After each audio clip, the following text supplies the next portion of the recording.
ஆண்டவர் டிஎம்எக்ஸ் முறுக்கு கம்பிகளின் அரசன்.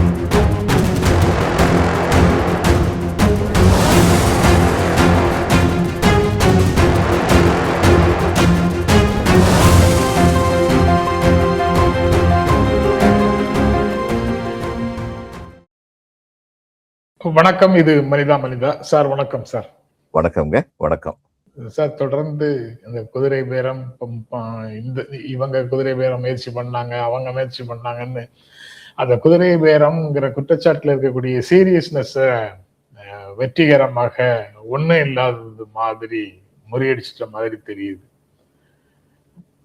திமுக முயற்சி செய்து, தவிக முயற்சி செய்து, வாய்ப்பு இருக்கக்கூடிய எல்லாரும் குதிரை பேரம் பண்றாங்க அப்படின்ற மாதிரி ஒரு தியரியை முன் வச்சு அது ரொம்ப இயல்பானது அல்லது அதுல ஒண்ணுமே இல்லை அப்படிங்கிற மாதிரியான ஒரு சூழலை உருவாக்கி இருக்கிறாங்க.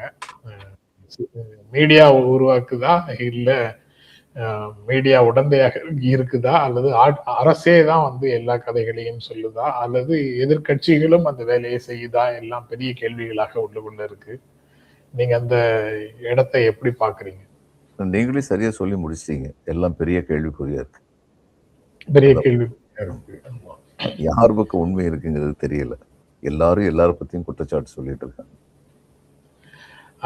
அதுதான் தேவையா? யாராவது ஒருவர் மேல அந்த குற்றச்சாட்டு இருந்ததுன்னா அது it will be considered very seriously. எல்லா தரப்புலையும் அது வந்து ரொம்ப இயல்பானது. வாய்ப்பு இருக்கிறவங்க எல்லாரும் கொள்ளையடிக்கிறாங்க, வாய்ப்பு இருக்கிறவங்க எல்லாரும் பாதை மாறுகிறார்கள் அப்படின்னு ஒரு தியரியை சொல்லிட்டா எதுவுமே பிழை இல்லை, எதுவுமே தவறு இல்லைன்னு ஆயிடுமா? ஆமா, அது மட்டும் இல்ல, எதிர்கட்சிகள் மேல குற்றம் சுமத்தி அரசு கையில இருக்கிறதுனால போலீஸ் விசாரணைன்னு ஆரம்பிச்சிட்டாங்க. செந்தில் பாலாஜி வரைக்கும் அவங்களுடைய விசாரணை நீண்டுகிட்டு போகுது அப்படின்னு கொண்டு வந்துட்டாங்க. அப்ப அதுவே தானே கொஞ்ச நாளைக்கு செய்தியா இருக்கும். அப்ப இது திமுகவும் பண்றாங்க அப்படின்னு சொல்றதுக்கு இவங்களுக்கு வாய்ப்பா இருக்கும், அல்லது திமுக மட்டும்தான் பண்றாங்க அப்படின்னு சொல்றதுக்கு இவங்களுக்கு வாய்ப்பா இருக்கும். இதுல வந்து இவங்க மேலே இப்படிப்பட்ட குற்றச்சாட்டுகள் இருக்கும்போது அது ஏன் வழக்கு பதியப்பட மாட்டேங்கிறது? முந்தையெல்லாம் வந்து கோர்ட்ல வந்து கம்ப்ளைண்ட் கொடுத்தா சோமோட்டோவா கோர்ட் உத்தரவு போடும், வழக்கு பதியுங்கள்னு சொல்லி. இப்போ அப்படிப்பட்ட முயற்சிகள் எதுவும் நடக்கிற மாதிரி தெரியல. இப்ப காவல்துறை வந்து ஒரு வழக்கை பதிவு செய்து நீதிமன்றம் அது தொடர்பாக விசாரிக்க தொடங்கியதுன்னா அதுல எல்லாம் ஆதாரங்கள் இருக்கு அப்படிங்கிற ஒரு உணர்வை வந்து கொடுக்குது. குற்றச்சாட்டுகள் சொல்லி யாராவது புகார் கொடுத்தாங்கன்னா அதை வழக்கு பதியாமலே காவல்துறை வச்சிருந்தது அப்படின்னு சொன்னா அது வந்து ஆதாரம் இல்லாதது அப்படிங்கிற மாதிரி ஒரு உணர்வை கொண்டு வர்றாங்க. பட் விசாரணைக்கு போனா காவல்துறை எதே நடவடிக்கை எடுத்தாலும் அதுல உண்மை இல்லாமல் போவதற்கான வரலாறு இருக்குல்ல சார்? இருக்கு. இப்ப திமுக மேல இந்த வழக்கு பதிவு பண்ணியிருக்காங்க. எப்படி அவங்கள வந்து இது பண்றாங்க, ரொம்ப நீட்டி முளைக்கி இவரை வந்து இவருக்கு தெரியும், செந்தில் பாலாஜியுடைய தம்பிக்கு தெரிஞ்சவர், அதனால இவர் மேல குற்றம் இருக்கும்போது அவருக்கு மேலேயும் குற்றம் இருந்துதான் தீரணும் அப்படிங்கிற கோணத்துல கொண்டு போறாங்க.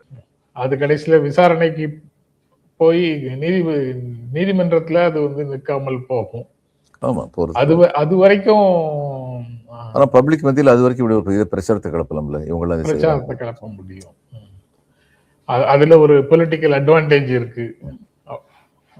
அந்த கேம்பெயின்ல ஒரு கேம்பெயின்னு சொல்றதா ப்ரொபகண்டான்னு சொல்றதா தெரியல. ஓகே, அந்த ப்ரொபகண்டால ஒரு அட்வான்டேஜ் இருக்கு அப்படின்னு அது வருது.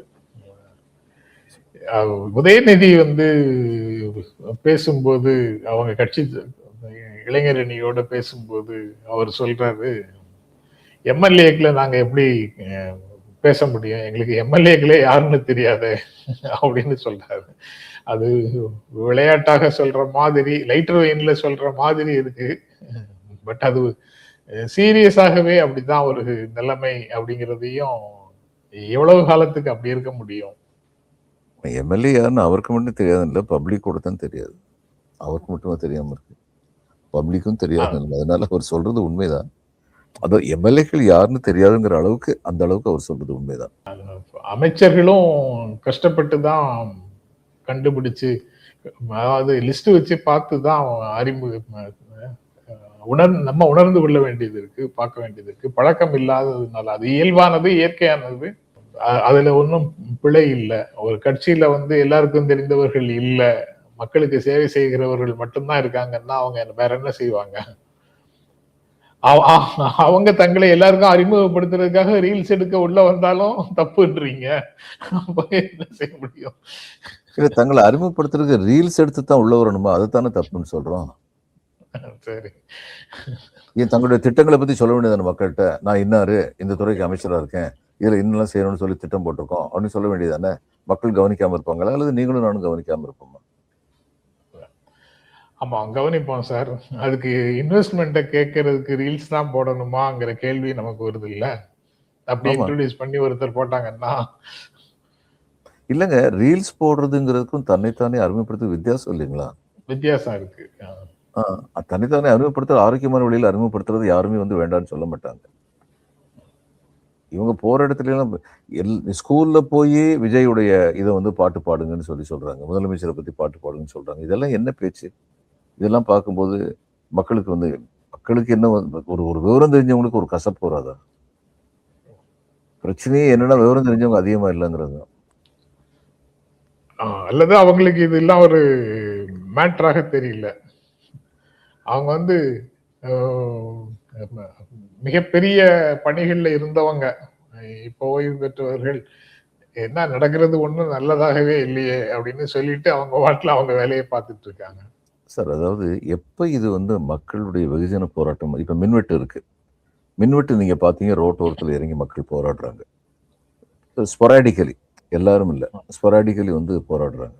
இதை வந்து இவங்க எப்படி அரசியல் கட்சிகளோடு இதை கையில் எடுக்கலாம். ஆனா ஆளுங்கட்சி வந்து இதை எப்படி பார்க்கும்னு சொல்லி சொல்றேன்.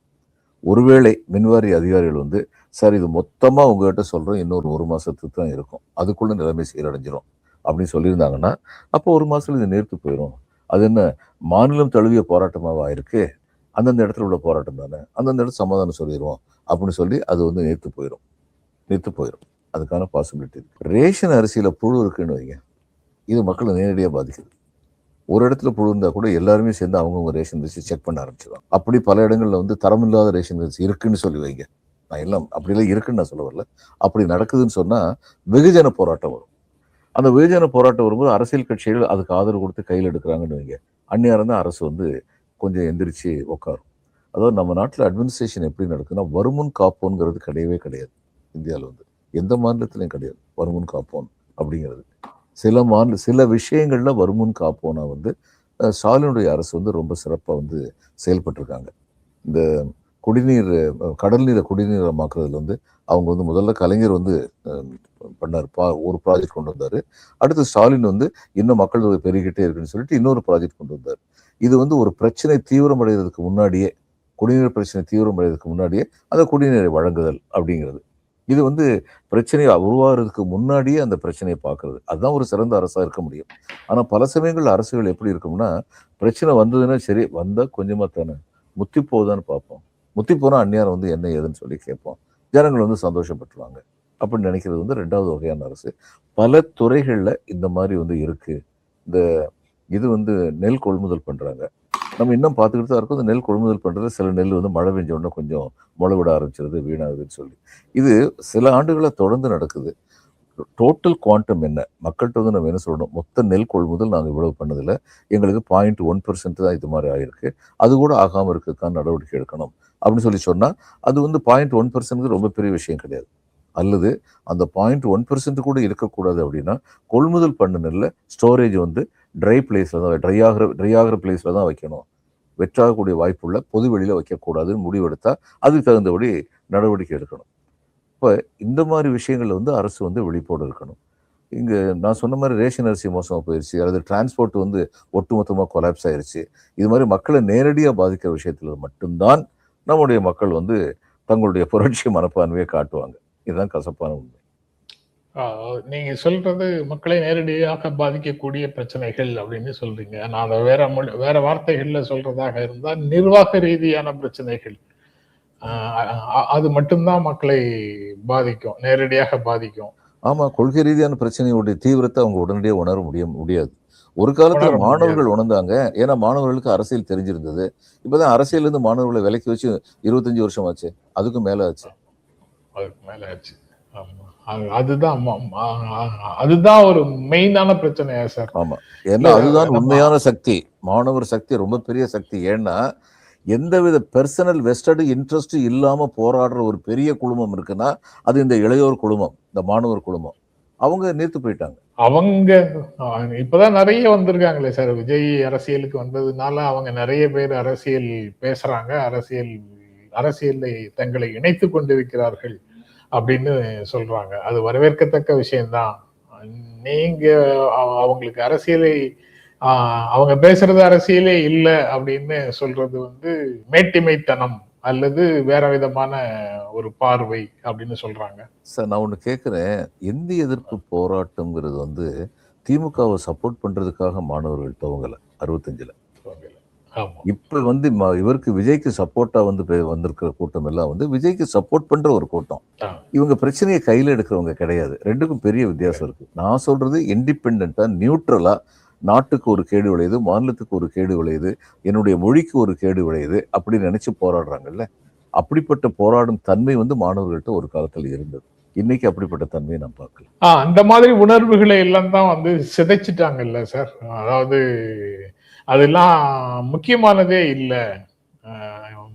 அதாவது 3 மொழி கற்றுக்கொண்டால் என்ன, ஹிந்தி கற்றுக்கொண்டால் என்ன, அவங்க வட இந்தியால இருந்து பெரிய பெரிய தொழில்களை அவங்க இங்க தொடங்கி இங்க எல்லா பொருளாதாரம், பண்பாடு, எல்லா விஷயத்தையும் அவங்க கையில எடுத்துக்கிட்டா என்ன அப்படின்னு எல்லாத்துக்கும் அதனால என்ன கெட்டு போச்சு அப்படின்னு ஒரு கேள்வியை கேட்டு எல்லா ஸ்ட்ரக்சரலி மாநிலத்துக்கு இருக்கக்கூடிய டிஸ்அட்வான்டேஜஸ் பொசிஷன் பற்றி பேசுவது இல்லை. ஆளும் கட்சியாக ஒரு கட்சி இங்கே மாநிலத்தில் ஆளும் கட்சியாக ஒருத்தர் அந்த வேறுபாடுகள் காரணமாக மாநிலத்துக்கு ஏதேனும் டிஸ்அட்வான்டேஜஸ் உருவாக்கப்பட்டால் அதை பற்றி பேசுவதில்லை அப்படின்னு பல்வேறு விஷயங்கள்ல பேசாமல் இருப்பதே சிறப்பு அப்படின்னு சொல்லிட்டாங்கல்ல. அப்படி பேசாமலுக்கு சிறப்புன்னு சொல்லிக்கிட்டு இருந்த காலத்துலதான் ஜல்லிக்கட்டுக்கு எதிராக மாணவர்கள் போராட்டம் நடந்தது. சரி, அது கிட்டத்தட்ட பண்பாட்டின் வெளிப்பாடு அல்லது பண்பாட்டை காப்பதற்கான ஒரு முயற்சி அப்படின்னு அந்த ஒற்றை புள்ளியில வந்தாங்க. மாநில அரசினுடைய பேட்ரனேஜும் அதுக்குள்ள இருந்தது அப்படின்னு நான் நினைக்கிறேன். குறிப்பிட்ட காலம் வரை. ஆமா, ஒரு ஸ்டேஜ்ல அது எல்லை இல்லாம போகுது. அதாவது அவங்களுடைய கட்டுப்பாட்டை மீறி போயிடும் அப்படிங்கிற நிலைமை வரும்போதுதான் அது வேறு விதமான டர்ன் எடுக்குது. அது வரைக்கும் அவங்களுடைய பேட்ரனேஜும் இருந்தது. பட் அதுக்கப்புறம் வேறு விதமான முக்கியமான பிரச்சனைகள், அவர்களையே பாதிக்கக்கூடிய வேறு பிரச்சனைகள் வரும்போது மாணவர்கள் அப்படி ஒருங்கிணைய முடியறது இல்லையே.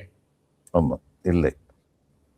அது காரணம் அந்த தொடர்ந்து கண்டினியூட் அவேர்னஸ். இப்ப இஸ்ரேல் முதல்ல வந்த பொழுது இஸ்ரேல் உலக நாடுகளே இஸ்ரேல் அனுதாபத்தோட தான் பார்த்தாங்க. ஏன்னா அவங்களுக்கு நாடு இல்லாம கிடந்துச்சு, இன்னைக்கு நாடு வந்திருக்குன்னு சொல்லிட்டு. அந்நேரம் இஸ்ரேல் சொல்லுவாங்க, the lines of Israel cannot afford to sleep அப்படின்னு சொல்லுவாங்க. அது மாதிரி விழிப்புணர்வு, the freedom is protected by continuous vigil அப்படிங்கிறது உண்மை. சுதந்திரம், ஜனநாயகம், நம் நாட்டின் இறையாண்மை இதெல்லாம் தொடர்ந்த விழிப்புணர்வின் மூலமாக மட்டும்தான் காப்பாற்றப்பட முடியும். இங்க அதிமுக இருந்து நிறைய பேரை வெளியில எடுக்கிறாங்க. அது அதிமுகவுக்குள்ள ஒரு பெரிய குடைச்சலாக இருக்கு. ஒண்ணு வெளியில போறாங்க, வேற கட்சிக்கு போய் ஜாயின் பண்றாங்க, அல்லது உள்ளுக்குள்ளேயே இருந்து சிலர் தொல்லை கொடுக்கறாங்க. அவர்களை எல்லாருக்கும் அவங்க ஆட்சியில இருந்த போது அவர்கள் செய்த, அதாவது நுனி மரத்துல இருந்து அடிமரத்தை வெட்டுவதா அல்லது மல்லாக்கப்படுத்திட்டு துப்புவதா அப்படின்லாம் கேட்டீங்கன்னா என்கிட்ட பதில் இல்லை சார்.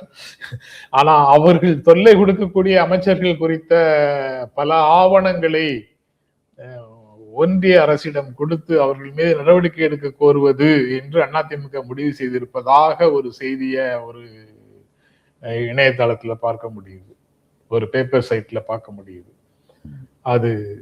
அதை எப்படி பார்க்கிறது? இது ஒரு டிட்டரண்டா இருக்குமா அதிமுக இருந்து வெளியில போகாம தடுக்கிறதுக்கு? இல்ல, டிட்டரண்டா இருக்காது. இன்னைக்கு ஈடி மேல மக்களுக்கு மரியாதையே கிடையாது. அவங்களுடைய இந்த 5 ஆண்டு 6 ஆண்டு கால நடவடிக்கையை பார்த்துட்டு மக்களுக்கு அவங்க மேல நம்பி, அதனால ஈடி ஒரு கேஸ் போட்டுச்சுன்னா உண்மையாவே அந்த கேஸ்ல சப்ஸ்டன்ஸ் இருந்ததுன்னா கூட மக்கள் நம்ப மாட்டாங்க. அந்த அளவுக்கு இடி வந்து தன்னுடைய கிரெடிபிலிட்டி வந்து இழந்துருச்சு. அது ஒரு காரணமா பயந்துகிட்டு ஒழிவாங்கன்னு சொல்லி நான் நினைக்கல. சரி. அதை விட வலிமையாக குதிரைகள் அழைக்கலாம் அப்படின்னு சொல்றீங்க. நினைக்கலாம். ஆமா, அது நடந்துட்டு தான் இருக்கு. நடந்துட்டு தான் இருக்கு. அப்போ இது பவர்ஃபுல்லா சார்? இடி மேல மக்களுக்கு நம்பிக்கை போயிடுச்சுன்னா லஞ்ச ஒழிப்புத்துறை மேல நம்பிக்கை இருக்கா இன்னும்? இல்ல சார், இன்னைக்கு உள்ள பிரச்சனையே இந்த இன்ஸ்டிடியூஷன்ஸ், ஆங்கிலத்துல சொல்லணும், ஜனநாயகத்தின் தூண்களாக இருக்கிற நிறுவனங்கள், அரசுக்கு உள்ளும் வெளியிலும். வெளியிலங்கிறது நீதிமன்றங்களும் தேர்தல் ஆணையமும், ரொம்ப குறிப்பா சொல்றதுன்னா.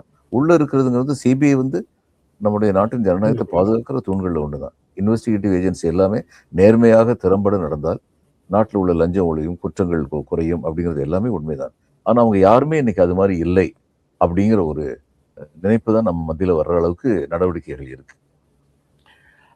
ஆக்ஷன் எடுக்கிறாங்க சார் விசாரணை அமைப்புகள்.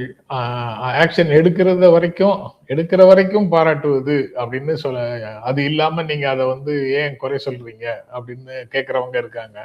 அதாவது செலக்டிவாக இருப்பதே ஒரு ஊழல் அப்படின்னு சொல்ல முடியுமா? ஆமா, சொல்ல முடியும்.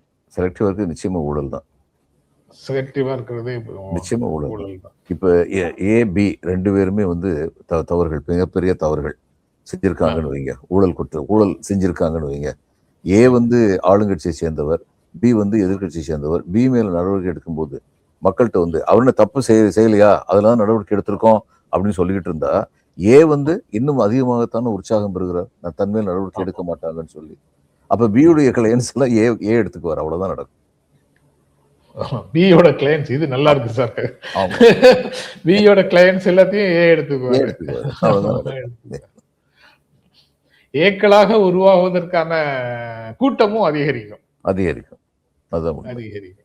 ஒரு மாநிலத்துல, நான் மாநிலத்து பெயர் சொல்ல விரும்பல, ஒரு மாநிலத்துல நேர்மையான ஒரு காவல் அதிகாரி ஒரு புது ஆட்சி வந்ததுக்கு அப்புறம் இன்டெலிஜென்ஸ் பிரான்ச்சுக்கு இன்சார்ஜா போடப்பட்டாராம் ஒரு மாநிலத்துல.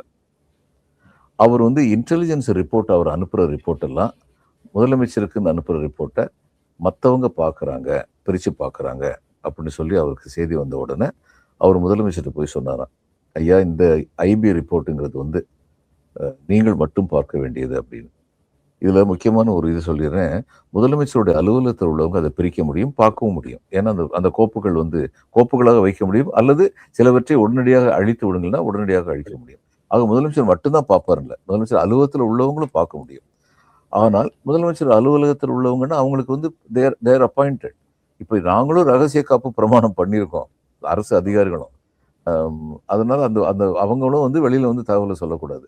ஆனால் அப்படி ரகசிய காப்பு பிரமாணம் செய்யாத ஒருவர் அப்படிப்பட்ட ரிப்போர்ட் எல்லாம் பார்க்கிறார்னு சொல்லி கேள்விப்பட்ட இந்த அதிகாரி அந்த முதலமைச்சர்கிட்ட போய் சொன்னாரா, ஐயா இதை மற்றவர்கள் பார்க்கக்கூடாது, இன்னார் பார்க்கிறாரு அப்படின்னு சொல்லி செய்தி வந்திருக்கு அப்படின்னு.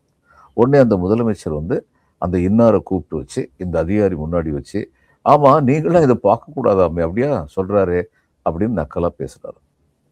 உடனே இந்த அதிகாரி வந்து இருந்தது போதும் மாநிலத்துல அப்படின்னு சொல்லிட்டு எனக்கு சென்ட்ரல் கவர்மெண்ட்டுக்கு போறதுக்கு வந்து அனுமதிகளை விண்ணப்பிச்சிருக்கிறாரு அப்படின்னு ஒரு செய்தி வருது. எந்த மாநிலம் என்ன எதுவும் நான் சொல்ல விரும்பல. இப்படிப்பட்ட நிகழ்வுகள் ஒரு விஷயம் மட்டும் சொல்லியிருக்கீங்க சார். என்ன சொல்லியிருக்கீங்க? ஜெண்டர் சொல்லியிருக்கீங்க, ஐயா அப்படின்னு கூப்பிட்டாங்கன்னு சொல்லியிருக்கீங்க. ஆமா ஆமா ஆமா நான் கொடுத்த ஜெண்டர் தப்பாவும் இருக்கலாம், சரியாவும் இருக்கலாம். உண்மைகள் வெளிவரக்கூடாதுங்கிறதுக்காக வேண்டி கூட நான் அந்த மாதிரி பயன்படுத்தி இருக்கலாம். எல்லா உண்மையும் நான் சொல்ல இருக்கக்கூடாதுங்கிறதுக்காக. ஆனால் இப்படிப்பட்ட நிகழ்வுகள் நடக்கும் என்றால் ஜனநாயகத்துக்கு, சீரழிவுக்கு இதைவிட பெரிய உதாரணம் இருக்கும். பட் அந்த இஷ்யூ வந்து நேற்று ஒரு தொலைக்காட்சியில அது குறித்த விவாதம் வந்தது. அமைச்சரவை கூட்டத்துல பங்கேற்பது தொடர்பாக அதுல ஜிஓ போடணுமா சார், அந்த மாதிரி கேபினெட் அந்தஸ்துல யாரையாவது அப்பாயின்மெண்ட்னா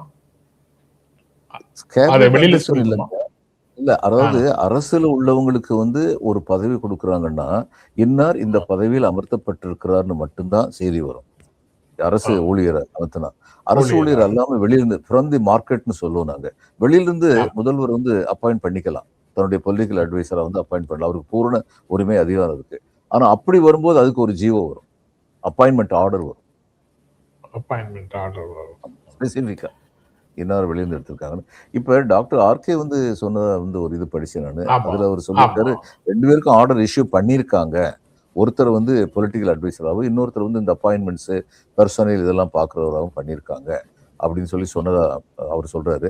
ஆனா அது எங்கேயுமே அவங்களுக்கு கேபினெட் ரேங்க் கொடுத்துருக்காங்களான்னு சொல்ல. இன்னொன்னு, கேபினெட் ரேங்க் கொடுத்திருந்தாலுமே கேபினெட் மீட்டிங்ல அவங்க போக முடியாது. நான் ஏற்கனவே சொல்லியிருக்கேன், அதை தெளிவுபடுத்தி. ஆமா அந்த துறை இவங்க எதை பார்க்குறாங்களோ அந்த துறை சம்பந்தப்பட்ட விஷயங்கள் கேபினெட்ல விவாதிக்கப்பட்ட பொழுது. ஏன்னா கேபினெட் மீட்டிங் பல சமயங்கள் இது பல பேருக்கு தெரியாது. எல்லா கேபினெட் மினிஸ்டர் அங்கே உட்காந்துருக்க மாட்டாங்க. எந்த துறை இப்போ துறையை பற்றி முடிவெடுக்க வேண்டியிருக்கோ அந்த துறையின் கோப்புகள் அங்கு பரிசீலிக்கப்படும். அந்த அந்த துறையின் அமைச்சர் இருப்பார், அந்த துறையின் செயலாளர் இருப்பார், அது தவிர சீஃப் செக்ரட்டரி இருப்பார், இவர் சீஃப் மினிஸ்டர் இருப்பார். சீஃப் மினிஸ்டருடைய பிரின்சிபல் செக்ரட்டரி இருக்க முடியும். மாநில அரசினுடைய இணையதளத்துல வெளியிடுகின்ற எல்லா அரசாணைகளையும் வெளிப்படையாக மக்கள் பார்வைக்கு வைக்கணும் அப்படின்னு ஒன்றும் கட்டாயம் இல்லையா? கட்டாயத்தில் இல்லை. இன்னும் சொல்ல போனா இன்னும் 7 ஆணைகள் தான் பொதுவெளியில வந்திருக்குன்னு சொல்லி ஆர்கே சொன்னாரு. எனக்கு திமுக அரசுல எல்லா ஆணைகளும் வச்சிருந்தாங்களான்னு தெரியாது. நிச்சயமா ஒரு ஒப்பீடு தெரியாது. ஆமா தெரியாது. அதனால இவங்களை பத்தி மட்டும் இல்ல, அதான் அதனாலதான் கேக்குறேன். அவங்களும் சில ஆணைகளை வைக்கலன்னா அது வைக்க வேண்டிய கட்டாயம் இல்லையா? இல்ல, அதாவது எந்த பொதுவெளியில வைக்கிறாங்க, ஒவ்வொரு டிபார்ட்மெண்ட்டுக்கும் சொல்லிட்டு ஒரு வெப்சைட் இருக்கு, அதுல கூட போட்டிருக்கலாம், நமக்கு தெரியாது. பர்சனல் சைட்ல இருந்து போட்டது 7 மட்டும்தான் சொல்லி டாக்டர் ஆர்கே சொன்ன மாதிரி எனக்கு நினைவு. நான் ஒரு இதை பார்த்தது அந்தந்த துறையில கூட போட்டிருந்திருக்கலாம், நமக்கு தெரியாது. ஆனா முக்கியமான விஷயம் என்னன்னா சீஃப் மினிஸ்டருக்கு எப்ப இப்படி மாதிரி கூக்குரல்கள் வெளியில வருகிறதோ அந்த சமயத்திலேயாவது சீஃப் மினிஸ்டருக்கு இவங்க 2 பேரும் எந்த கெப்பாசிட்டியில இவங்களை நியமிச்சிருக்காரு, அலுவல் அறை கொடுத்திருக்காரு, அவங்க என்னென்ன வேலையெல்லாம் பார்க்கலாங்கிறத பத்தி தமிழக அரசு கிளாரிஃபை பண்ணணும். இன்னொன்னு உங்ககிட்ட சொல்றேங்க, இந்த அரசுல ஒண்ணு பாக்குறேன், சரியான காரியம் செஞ்சிருந்தா கூட அதை பத்தி வெளியில சொல்ல மாட்டாங்க. அது ஒரு பெரிய பிரச்சனையாகி பூதாகர மாதிரி மக்கள் மத்தியில சந்தேகம் வந்ததுக்கு அப்புறம் தேவையில்லாம எதிர்கட்சிகள் கூக்குரல் எழுப்புறாங்க, பாருங்க நாங்க சரியா தான் பண்ணியிருக்கோம் அப்படின்னு காமிப்பாங்க. இப்ப அனிதா ராதாகிருஷ்ணனுடைய அரசு அது மாதிரி தான் நடந்தது. அனிதா ராதாகிருஷ்ணன் அரெஸ்ட் பண்ணும்போது முதல்ல நமக்கு எந்த விவரமும் தெரியாது. திடீர்னு போய் அரெஸ்ட் பண்ணிட்டாங்க, ஒரு இதுக்கு டிஃபேமேஷன் கேஸுக்கு இது மாதிரி போய் உடனடியாக அரெஸ்ட் பண்ண வேண்டிய தேவை என்னன்னு சொல்லி பார்த்தோம். இன்னும் அந்த அரெஸ்ட் தப்பு தான் நான் சொல்றேன். ஏன்னா அவருக்கு நோட்டீஸ் அனுப்பப்பட்டிருக்கு, நோட்டீஸோட பேஸில் அவர் போயிருக்காரு, அந்த நோட்டீஸை மதிச்சு அவர் போயிருக்காரு. போன இடத்துல அவர் அரெஸ்ட் பண்ணியிருக்காங்க. அதைத்தான் உயர்நீதிமன்றமும் செஷன்ஸ் கோர்ட்டும் அவருக்கு ஜாமீன் கொடுக்கும்போது அதைத்தான் சொல்லியிருக்காங்க, he complaint with the existing rules. அப்புறம் எதுக்கு நீங்க அரெஸ்ட் பண்ணீங்க அப்படின்னு சொல்லி போய் நின்று அரெஸ்ட் பண்ணுச்சு அப்படின்னு சொல்லி நம்ம நினைச்சோம். ஏன்னா இவங்க முழு விவரங்களையும் முதல்ல சொல்றது இல்லை, அதை ஒரு யுக்தியா கையாளுறாங்கன்னு நினைக்கிறேன். இஷ்யூ இந்த மாதிரி அவங்க டிஃபேமேஷன்ங்கிற செக்ஷன்ல போடாம இரு குழுக்களுக்கு இடையில பகை உணர்வை தூண்டியது அப்படின்னு அந்த மாதிரி அந்த 2 ஆண்டுகளுக்கு மேல தண்டனை வரக்கூடிய வேறு செக்ஷன்ல போட்டதுல இருந்து தொடங்குது. அதுதான் அரெஸ்ட் பண்றதுக்கான பவரை கொடுக்குது அப்படிங்கிறதுல இருந்து அந்த பிரச்சனை ஆரம்பிக்குது சார். அவங்க அனிதா தரப்புல டிஎம்கே தரப்பு அதைத்தான் சொல்லுது, நீங்க நேர்ல வாங்கன்னு கூப்பிடுற அழைப்பே அந்த செக்ஷன்ல போடுறதுனால தானே வருது, பொது ஒழுங்கை குலைப்பதற்காக. ஆமா, ஒருத்தர் கூப்பிட்டாங்கன்னா, சிபிஐல கூப்பிட்டாங்கன்னா அந்த நோட்டீஸ் ரொம்ப விளக்கமா சொல்லணும், விட்னஸா கூப்பிடுறாங்களா அக்யூஸ்டா கூப்பிடுறாங்களான்னு சொல்லணும் அந்த நோட்டீஸ். நான் நினைக்கிறேன் இதுலயும் தமிழக அரசுடைய சட்டம் அது மாதிரி தான் இருக்கும்னு நினைக்கிறேன். இடியில் அப்படி கிடையாது, கூப்பிட்டுட்டு அதுக்கப்புறம் அரெஸ்ட் பண்ணலாம், அதை கோர்ட் கொஸ்டின் பண்ண முடியாது. அந்த மாதிரி ஈடுடைய ப்ரொவிஷன்ஸ் இருக்கு, சிபிஐல அப்படி கிடையாது. அப்ப இங்கேயும் அந்த ப்ரொவிஷனை பார்த்த உடனே இவருக்கு கண்டிப்பா தெரிஞ்சிருக்கும் நம்மள சிக்கல்ல மாட்டி. அப்படியும் அவர் நமக்கு தான் தப்பு இல்லையே, இந்த செக்ஷன்ல நம்ம மேல எப்படி கேஸ் போட முடியும், போய் விளக்கிடுவோம்னு சொல்லிட்டு இவர் போயிருந்திருக்கலாம். அதுக்கப்புறம் அதை பயன்படுத்தி அவர் அரெஸ்ட் பண்ணியிருக்காங்க. எல்லாமே அராஜகம் தானுங்க. ஒரு டிஃபேமேஷன் இது மாதிரி கொண்டு போறது அராஜகம் தான். அதுக்கப்புறம் பொதுவாகவே அரசியல் தரம் தாழ்ந்து விட்டதுங்கிறது நிஜம்தான். இப்போ விஜயுடைய பர்சனல் ஃபேமிலி விவகாரத்துல இழுக்க வேண்டியதில்லை யாருமே, அது தேவையில்லாதுன்னு சொல்லி நான் நினைக்கிறேன். அவ்வளவுதான். 7ஆம் தேதி திமுக போட்ட கரூர் தொடர்பான ஒரு வழக்கு, அதுவும் விசாரணைக்கு வருவது சுப்ரீம் கோர்ட்லன்னு செய்தி இருக்கு சார். இவரு ஆமா, சுப்ரீம் கோர்ட் அதை உடனடி வழக்காக எடுத்திருக்காங்க, உடனடி வழக்காக எடுக்குது. ஆமா, அதுவும் தேதி கொடுத்து, அதுவும் ஒரு ஆமா, நம்ம இந்த வீடியோவை நாளைக்கு ரிலீஸ் பண்ணோம்னா நம்ம ரிலீஸ் பண்ண டைம்ல இது தொடர்பான வழக்கு செய்திகளும் வந்து கொண்டிருக்கும் அப்படின்னு. ஓகே சார், நேற்று உங்களை பார்த்து சந்தித்து பேசியவர் வந்து நேற்று வீடியோல கமெண்ட்டும் கொடுத்திருக்காரு, உங்களை பார்த்து சந்திச்சு பேசியதுல ரொம்ப மகிழ்ச்சின்னு. பெட்னா மீட்டிங்ல உங்களை சந்திச்சு பேசினேன்னு ஒருத்தர் கமெண்ட்ல கொடுத்திருக்காரு நேற்று. அப்படியா? யாருங்க அவர் பேர் என்ன? குருமணியா அந்த மாதிரி ஒரு பேர், எனக்கு பேர் திடீர்னு நினைவு இல்லை. குருமணின்னு. இன்னொருத்தர் என்னை சந்திச்சாரு, நீ அவர் இன்னொருத்தரை நான் சொன்னேன்னா அப்படியான ஆச்சரியப்படுவீங்க, அதனால அவர் தான் சொன்னாரான்னு பார்த்தேன். அதாவது இன்னொருத்தர் வந்து அங்க வந்திருக்காரு, அந்த இன்னொருத்தர் வந்திருக்காரு தெரியும். அவர் சந்திச்சு பேசினாரா சார்? இல்ல, ஆனா என்ன நடந்தது, ஆமா நான் ஹோட்டலுக்கு வந்துடும் பொழுது அவர் வெளியில, ஹோட்டலுக்கு வெளியில சில பேர் கூட பேசிட்டு இருந்தாரு. உடனே நான் வந்து அதை பார்த்துட்டு உள்ள போயிட்டேன், ஹோட்டலுக்கு உள்ள போயிட்டேன். அந்நேரம் அவர் வந்து வந்தார், வந்து என்னை வந்து பார்த்து, என்னுடைய பேர் ராஜ்மோகன், நான் வந்து கல்வி அமைச்சராக இருக்கேங்க அப்படின்னு சொன்னார்.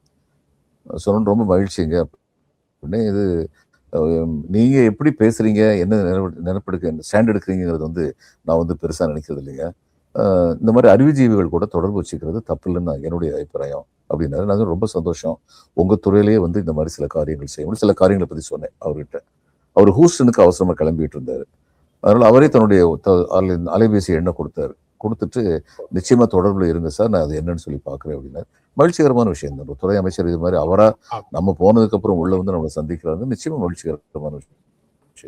நல்ல விஷயம். இந்த மாதிரி நல்ல காரியங்கள் நடந்து அதை நம்ம நல்ல காரியங்களுக்கான முன்னேற்பாடுன்னு சொல்லுவேன்.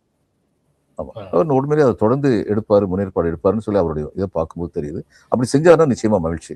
அது நிச்சயமாக நல்ல காரியங்கள் செய்யும் பொழுது பாராட்டத்தான் செய்வோம். ஆதவ் அர்ஜுனா வந்து பல விஷயங்கள் தப்பு பண்றாரு அப்படிங்கிறது என்னுடைய அபிப்பிராயம். ஆனா அந்த ஆதவ் அர்ஜுனா வந்து கான்ட்ராக்டர்ஸ் வந்து மினிஸ்டர் பேரை சொல்லி யார் வந்தாலும் ஒரு லஞ்சமும் கொடுக்காதீங்க அப்படின்னு உத்தரவு போட்டாரு அப்படின்னு ஒரு கான்ட்ராக்டர் நம்மகிட்ட வந்து சொல்லும்போது அது பாராட்டுதற்கான செயல் தான் சொல்றோம். அதை நம்ம பாராட்டத்தான் செய்யறோம். இது தொடர்ந்து இருக்கணும் அப்படின்னு நம்முடைய ஆசையும் வெளிப்படுத்தணும். சரி சார், நிகழ்ச்சியை முடிவு செய்யணும், நிறைவு செய்யணும், நிகழ்ச்சியை நிறைவு செய்யணும். அதனால அது தொடர்பான ஃபர்தர் கேள்விகளை நான் தவிர்த்துடுறேன். ஆனா ராஜ்மோகன் பேசினாரு, இனிமேல் அவர் ராஜ்மோகன் அவங்க கூட பேசினாலும் நீங்க ஒரு விஷயம், அவருடைய அதிகாரத்தின் கீழ் வரக்கூடிய அல்லது அவருடைய பொறுப்பின் கீழ் வரக்கூடிய அரசு பள்ளிகள்ல மற்றவங்க அதிகமாக வந்து ஆட்டம் போடுவதை தடுப்பதற்கு அவர் என்ன செய்யணுமோ அதை செய்யணுங்கிறத நீங்க சரி அவரிடம் தெரிவிக்க வேண்டும். இல்ல, நான் இந்தியாவுக்கு வந்தோடனே அவரை மீட் பண்றேன்னு சொல்லியிருக்கேன். நிச்சயமா நான் அவரை மீட் பண்ணும்போது பேசுவேன். சரி சார், ஓகே சார், ரொம்ப நன்றி. நாளைக்கு தொடர்ந்து பேசுவோம் சார். ரொம்ப நன்றி, வணக்கம்.